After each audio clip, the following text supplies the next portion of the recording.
இன்றைய வேத வசனம் மத்தேயு 13:46 அவன் விலையுயர்ந்த ஒரு முத்தை கண்டு போய் தனக்குண்டான எல்லாவற்றையும் விற்று அதை கொள்ளுகிறான்.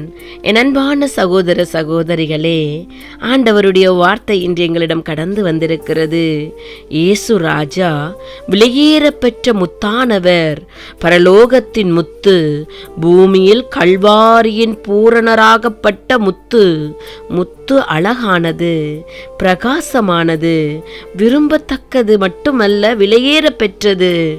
சிப்பிக்குள் ஒரு பெரிய முத்து உருவாக வேண்டுமானால் அது இடைவிடாத பாடுகளின் பாதைக்குள் செல்ல வேண்டியிருக்கிறது.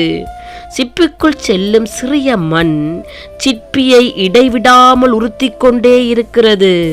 அந்த வேதனை தாழாமல் சிப்பி தன் நீரை சுரந்து அந்த மண்ணை மூடுகிறது. அப்பொழுதுதான் முத்து வளர ஆரம்பிக்கிறது.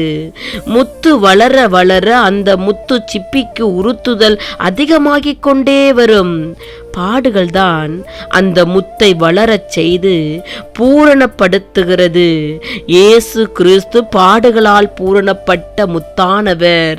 வேதம் சொல்லுகிறது, நல்ல முத்தை தேடும் வியாபாரி ஒருவன் விலையுயர்ந்த ஒரு முத்தை கண்டு தனக்குண்டான எல்லாவற்றையும் விற்று அதை கொள்ளுகிறான். மத்தேயு 13:46 இதையே வாசிக்கிறோம்.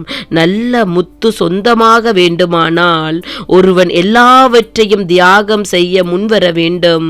அப்போஸ்தலராகிய பவுல் சொல்லுகிறார், என் கர்த்தராகிய கிறிஸ்து இயேசுவை அறிகிற அறிவின் மேன்மைக்காக எல்லாவற்றையும் நஷ்டமென்று எண்ணிக்கொண்டிருக்கிறேன். அவருக்காக எல்லாவற்றையும் நஷ்டமென்று விட்டேன், குப்பையாக எண்ணுகிறேன் என்று பிலிப்பியர் 3:8-11 வாசிக்கலாம்.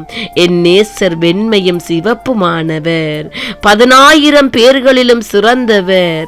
என் அன்பானவர்களே, விலையேற பெற்ற எங்களுடைய முத்தான எங்க இயேசப்பாவை பின்பற்றி வாருங்க. நீங்க அவருடைய பார்வையில் விலையேற பெற்ற நீங்க. அவர் உங்களை அழைக்கிறார். அதனால் அவரை நோக்கி கூப்பிடுங்க. கர்த்தாவே, உமது பார்வையில் நான் எவ்வளவு மதிப்புள்ளவன் என்பதை என் இருதயத்தில் உறுதிப்படுத்தும் ஆண்டவரே. உமது அன்புக்கு எங்களை தகுதி உள்ளவர்களாக மாற்றும். அல்லேலூயா. அவருடைய வழிகளில் வந்து விடுதலைகளை பெற்றுக் கொள்ளுங்கள். ஆமேன்.